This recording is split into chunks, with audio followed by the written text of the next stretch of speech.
பண்ணாதவங்க சப்ஸ்கிரைப் பண்ணுங்க. அப்படியே பக்கத்துல இருக்க பெல் ஐகானையும் பிரஸ் பண்ணுங்க. கடகராசி புனர்பூச நட்சத்திர சனி பெயர்ச்சி பலன்கள் 2025 முதல் 2027 வரை.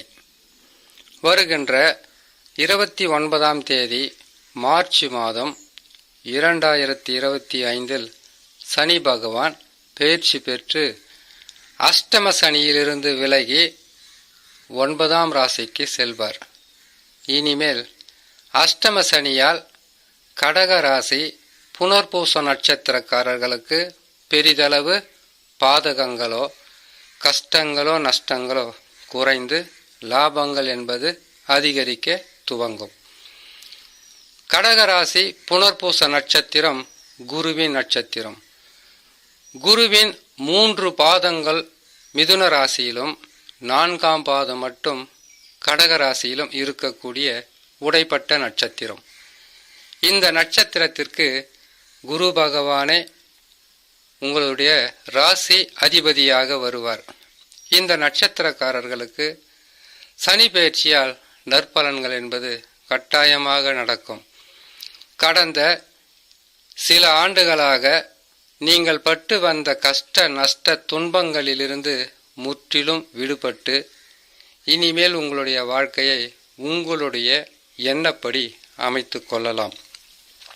ஆனால் சனி பகவான் அஷ்டம சனியிலிருந்து விலகுவது நற்பலன்களாக இருந்தாலும் புனர்பூச நட்சத்திரத்தில் பிறந்த உங்களுக்கு முதல் தசா குரு தசா, அடுத்ததாக வருவது சனி தசா, அதற்கு அடுத்து புதன் தசா, புதன் தசாவுக்கு அடுத்து வருவது கேது தசா, சுக்கிர தசா என்று தசாக்கள் மாறி மாறி நடந்து கொண்டிருந்தாலும் இந்த தசாக்களை நடத்தக்கூடிய கிரகங்கள் உங்களுடைய சொந்த ஜாதகத்தில் எவ்வளவு பலம் வாய்ந்ததாக இருக்கிறது அல்லது பலம் இல்லாமல் உங்களுக்கு கெடுபலனை தரக்கூடிய அமைப்பில் அமர்ந்திருக்கிறதா என்பதுதான் முக்கியமாக பார்க்க வேண்டிய ஒரு விஷயம். ஏன் கேட்டீங்களனாக்கா, கிரகங்கள் மாறுபடும் போது குரு பெயர்ச்சி, சனி பெயர்ச்சி, ராகு கேது பெயர்ச்சின்னு பெயர்ச்சி பலன்களை போடுகின்ற எங்களை மாதிரி ஜோதிடர்கள் ஒரு சிலர் நற்பலன்களும் சொல்லிடலாம், கெடு பலன் சொல்லிடலாம். ஆனால் நற்பலன்களை அதிகமாக தருவதும் கெடு பலன்களை அதிகமாக தருவதும் உங்களுடைய சொந்த ஜாதகத்தில் இருக்கக்கூடிய தசா தான் முடிவு செய்யணும். இது கிரக பெயர்ச்சி காலங்கள் என்பதினால் அஷ்டம சனியாக வந்தால் ஆட்டி படைக்காமல் போகாது, கஷ்டம் கொடுக்காமல் போகாது, நம்பிக்கை துரோகங்களை சந்திக்காமல் இருக்க முடியாது. பொருள் இழப்பு, பண இழப்பு, உடல் நலத்தில் பாதிப்பு, கடன் தொல்லை, நோய் தொல்லை, உறவுகளால் சிக்கல், கணவன் மனைவியால் பல பிரச்சனை, நண்பர்களும் எதிரிகளாக மாறுவது, துரோகிகளாக மாறுவது என்பது நடப்பது அஷ்டம சனி காலங்களில். இந்த அஷ்டம சனியை சந்தித்தாலே வாழ்க்கையில் மிகப்பெரிய ஒரு அனுபவ பாடத்தை நாம் கற்றுக்கொள்ளலாம். எந்த உறவும் நிலையானதல்ல, எந்த உறவும் நீடித்து நம்மளோடு இருப்பதில்லை.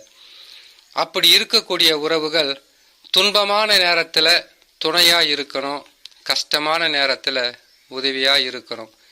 கவலைன்னு வந்துட்டாக்கா அதுக்கு ஆறுதல் சொல்லக்கூடிய ஆட்களாக இருக்கணும். அப்படி ஒரு நிலையில் உங்களுக்கு நண்பர்களோ அல்லது உற்றார் உறவினர்களோ உடன்பிறப்போ கணவன் மனைவியோ இருந்து விட்டால் இந்த கஷ்ட காலத்தில் கூட இருந்தவங்கள் தான் வாழ்நாள் முழுக்க உங்களுடன் இருக்க தகுதியானவர்கள் என்பதை உணர்த்தியது தான் அஷ்டம சனி. அஷ்டம சனி எல்லாமே சொல்லுவாங்க, 7.5 சனி எல்லாமே சொல்லுவாங்க, சனி பகவான் வந்துட்டார் இனிமேல் கெடு பலன்கள் நடக்க போகுதுன்னு சொல்லுவாங்க. தப்பு. கெட்டவர்களை காட்டி கொடுக்கின்ற மிகப்பெரிய ஒரு நல்ல நேரமாகவே இருப்பது தான் இந்த 7.5 சனி, அர்த்தாஷ்டம சனி, அஷ்டம சனி, கண்டக சனி. இதனால் வரையில் நம்பிக்கையாகவும் இதனால் வரையில் இவர்கள்தான் முக்கியமானவர்கள் என்று நினைத்து மனதுக்குள் மனக்கோட்டையை கட்டியிருந்த உங்களுக்கு இவர்கள் தவறானவர்கள், இவர்களுடன் இருந்தது நம்பியது தவறு என்பதை உணர்த்தியது தான் அஷ்டம சனி. அஷ்டம சனி விலகியது, கஷ்டங்களும் விலகும். ஆனால் உங்களுக்கு பதிவை போடுவதற்கு சிறு அச்சம் இருந்தது எனக்கு. ஏன்னு கேட்டிங்கன்னாக்கா, அஷ்டம சனி விலகியதும் நற்பலன்கள் நடக்கும் நான் சொல்லிட்டேன். ஆனால் 8ஆம் இடத்திற்கு சனி பகவான் பெயர்ச்சி பெற்று சில மாதங்களிலே ராகு பகவான் வந்து விடுவார். கிட்டத்தட்ட சனியை போலவே செயல்படக்கூடிய பலன்களை தருவார். ஆகையால் அஷ்டம சனியால் வரக்கூடிய பாதகங்களிலிருந்து நீங்க மீண்டு வந்தாலும் ராகு பகவானை பொறுத்த வரையில் மறைமுகமான எதிரிகளையும் மறைமுகமான சில பிரச்சனைகளையும் கொடுப்பார். பெரிதளவு பாதகம் இல்லை என்றாலும் விழிப்புடன் இருக்க வேண்டும் இந்த கடகராசி புனர்பூச நட்சத்திரக்காரர்கள். எதற்காகன்னு கேட்டீங்கன்னாக்கா, சனி விலகியது, ராகு 8ஆம் இடத்திற்கு வருவார். சனியை போல ராகுவும் செவ்வாயை போல கேதுவும் பலன்கள் தருவார் என்பது ஜோதிட விதி. அந்த வகையில் இவ்வளவு காலமாக சிரமங்களும் கஷ்டங்களும் அனுபவித்து வந்த உங்களுக்கு இனி நற்பலன்கள் நடக்கப் போகிறது என்று முழுமையாக சொல்ல முடியாமல் சிறிது மறைத்து, அடுத்தது அஷ்டமத்தில் ராகு பகவான் வரப்போகிறார், சிறிது கவனமாக இருங்கள் என்று சொல்லக்கூடிய நிலையில்தான் நான் இருக்கிறேன். 8லே ராகு பகவான் வருவதும், சனி பயிற்சி முடிந்த 2 மாதங்களில் குரு பகவான் விரய குருவாக வருவதும், விரய குருவாக வந்தவுடன் ராகு பகவானும் கேது பகவானும் பயிற்சி பெற்று 8லே ராகு வந்து 2லே கேது வருவதும் சிறு பிரச்சனைகளாக இருந்தாலும் அஷ்டம சனியில் நீங்கள் சந்தித்த கஷ்டங்கள் அவ்வளவு பெரிதும் கொடுத்து விட மாட்டார். சிறிது கஷ்டங்கள் வந்தால் இன்னும் சில காலங்கள் மட்டும்தான் என்று எண்ணிக்கொண்டு மனதை தைரியமாகவும் பொறுமையாகவும் நிதானமாகவும் இருந்து வந்தால் உங்களுக்கு வரக்கூடிய பிரச்சனைகளிலிருந்து உங்களை காப்பாற்றிக் கொள்ளலாம்.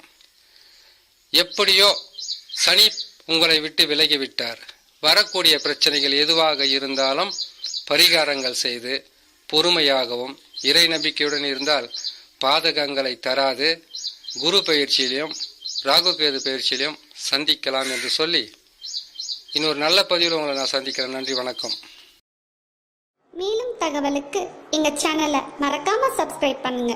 நன்றி.